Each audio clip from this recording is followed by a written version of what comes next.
My First Methodist Conference. An original essay by Boyd Campbell.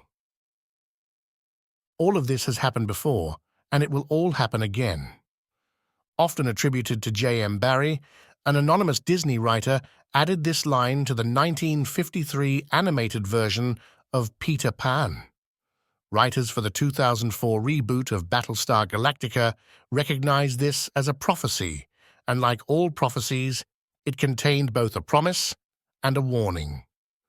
All of this has happened before, and it will all happen again. After 6 decades as a member of the United Methodist Church, I decided the time had come for me to attend my first conference.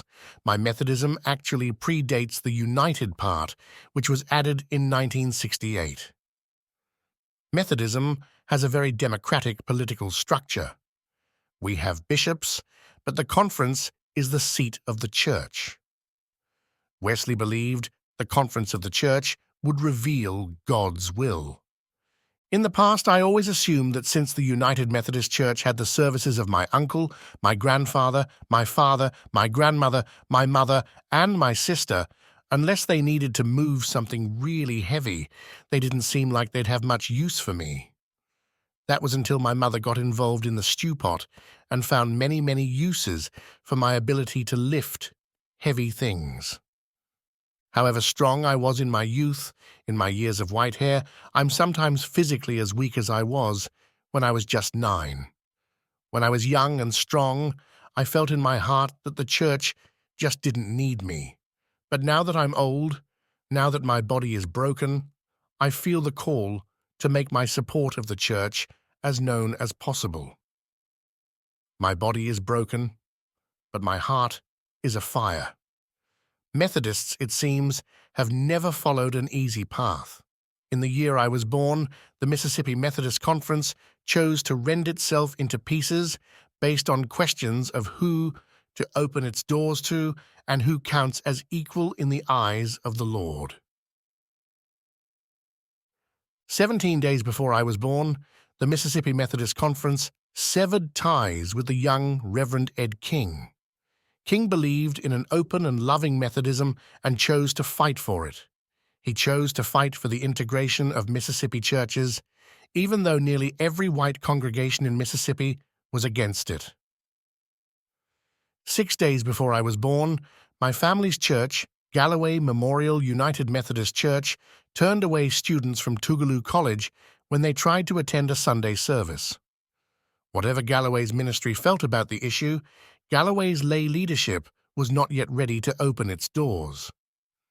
The Mississippi Methodist Conference believed that their policy of not opening the doors of the church to a different kind of people was more important than communion with an energetic young minister, so they cast him aside and cut ties with Ed King.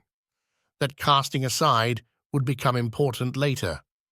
It happened again to someone new. 2 days after I was born, some men tried to frighten Reverend Ed King away from his chosen path and nearly killed him. No plastic surgeon in Jackson would treat King, so he wore the scars of this encounter on his face for the rest of his life. 15 days after I was born, Dr. W.F. Seller, the head minister at Galloway, resigned rather than turn away anyone trying to join our services. What was happening at the doors of our church, what was happening to our young ministers, was causing him to have a crisis of faith, and he chose to walk away from a pulpit because of a moral conflict between what he believed God wanted and what the lay leadership of Galloway insisted on. Looking back on the tempest happening in the world around my mother while she was expecting my imminent birth makes me sad for her. In the 5 years that followed, the Mississippi Methodist Conference saw scores of churches and members choosing to disaffiliate rather than broaden their interpretation of an equal Christian. The church in Hesterville, Mississippi, where my grandfather was baptized, a church his father helped build, removed itself from the Mississippi Methodist Conference rather than integrate. His new church at Galloway chose to remain as part of the Methodist Conference and integrate its congregation, even though the struggle for this decision caused a division between the congregants and the new minister, U.J. Cunningham, ending with the lay leadership asking the bishop for a new assignment to our pulpit. In the decade following, Cunningham recorded his experiences in a book titled Agony at Galloway. In 1968, the different conferences of the Methodist Church joined together and became the United Methodist Church, and began a period of marked growth and reconciliation. Every year, in the hot summer, my family would make the long drive from Jackson to Kosciuszko for homecoming at Bethel Church. When he thought I was old enough, my grandfather explained why Bethel, where he was baptized, differed from Galloway, where my family and I held our membership, and what he thought of it. My father tried to soften the blow of what my grandfather was saying. Children who stutter are often considered timid and sensitive. In my case, none of that is true. I just don't like talking to people. I am sensitive, but I'm also resilient. Believing I was a broken child, my father often sought to protect me from the painful bits of life, including the struggles of the Methodist Church. My grandfather, on the other hand, explained honestly and plainly that some of the people at his old church were unwilling to let go of their racism. He also explained honestly and plainly that Galloway once had the same problem but chose to let go of it, even though it cost us.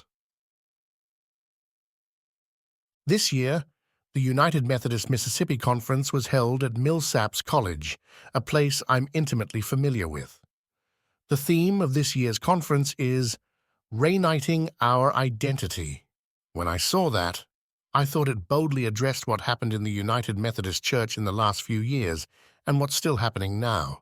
The question of whether or not people living an openly homosexual lifestyle are equal to everyone else in the eyes of the church split the church, much like questions of whether non-white people were equal to everyone else in the eyes of the church split us 60 years ago. Last year, when I was recovering from a life-threatening illness, news reached me that two young ministers who had been associated with Millsaps College, Reverend Elizabeth Davidson and Reverend Paige Swaim Presley, were in very serious trouble with the Mississippi Conference of the United Methodist Church because they chose to perform a marriage of non-binary people. My first thought was, this has happened before. Young ministers risking their credentials to do what they believe God led them to do rather than obeying the rules written by men reminded me of what happened to Ed King 60 years before. Researching the subject further, I learned that the United Methodist Church, my church, was again rending itself into pieces over questions of who we embrace as equals. When I was a child, it was a question of race. Now that I am a man, it is a question of sexuality. Many people will say that the two issues are different.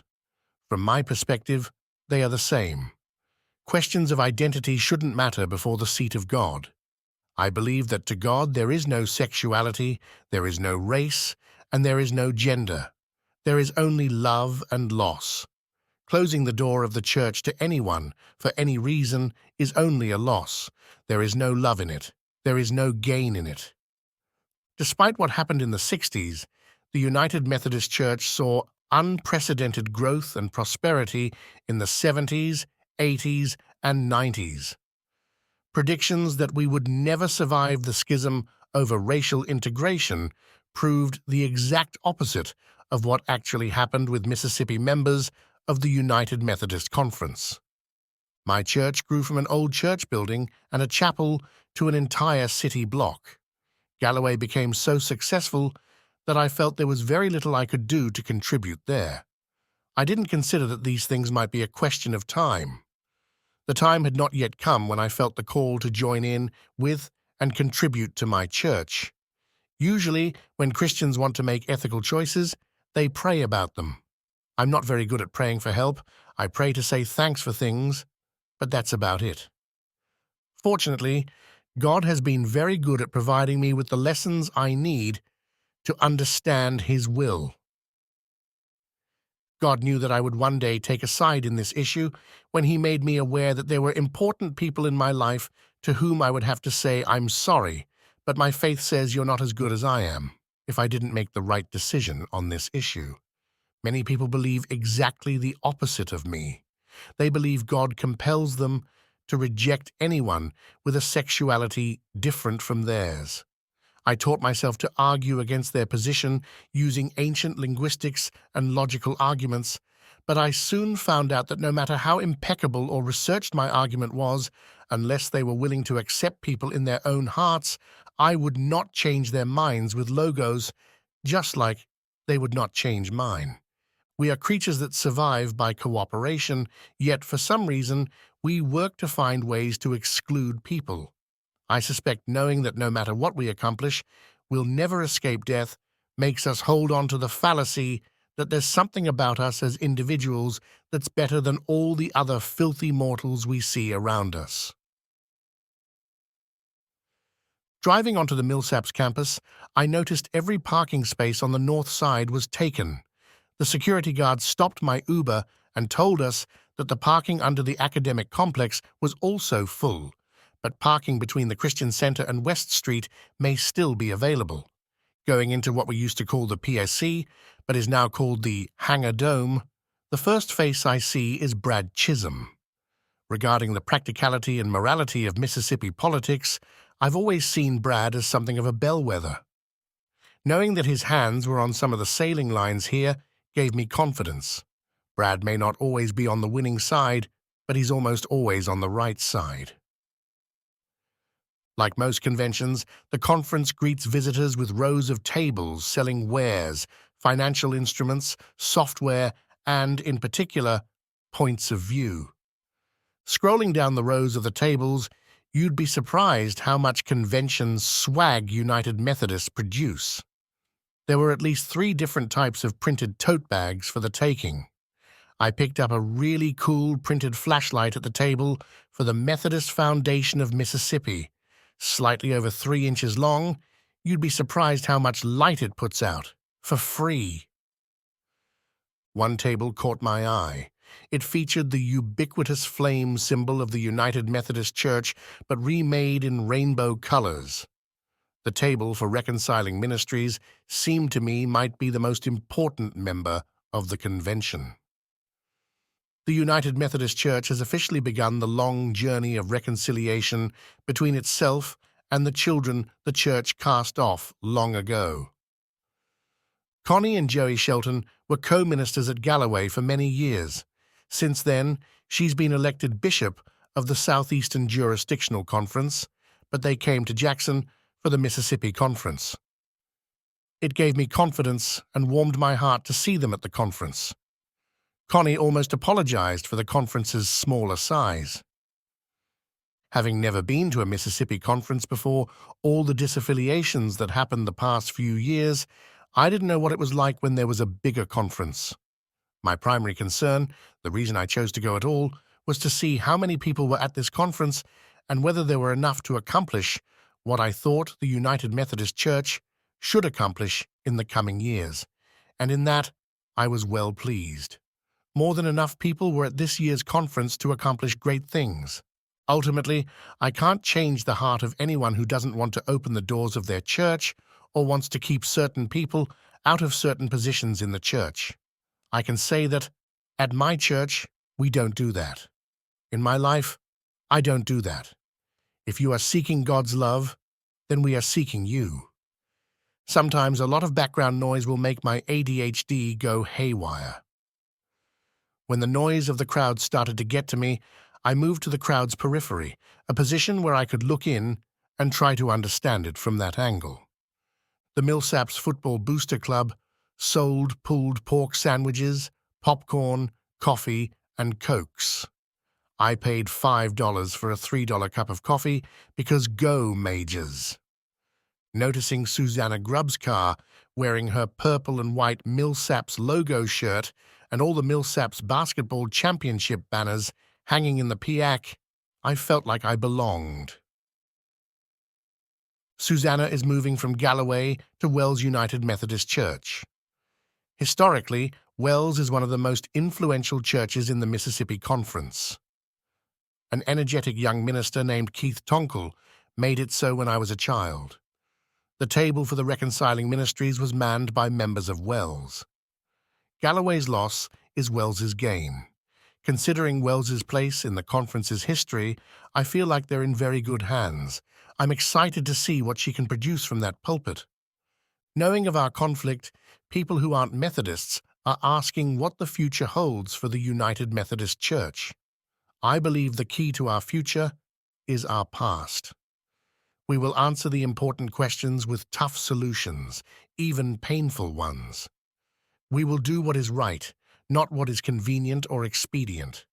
We will work to expand the love of God, not restrict it, even if we have to fight to do it. And the Mississippi Conference of the United Methodist Church is reigniting its identity and rebuilding its numbers. Spreading the love of God on earth can be a struggle. I don't think we can end conflicts in the church, not even for the space of one lifetime, clearly not in mine. Experiencing the love of God is sometimes painful and challenging, but it's worth it. All of this has happened before, and all of this will happen again. Thank you for reading Boyd Campbell. This post is public, so feel free to share it.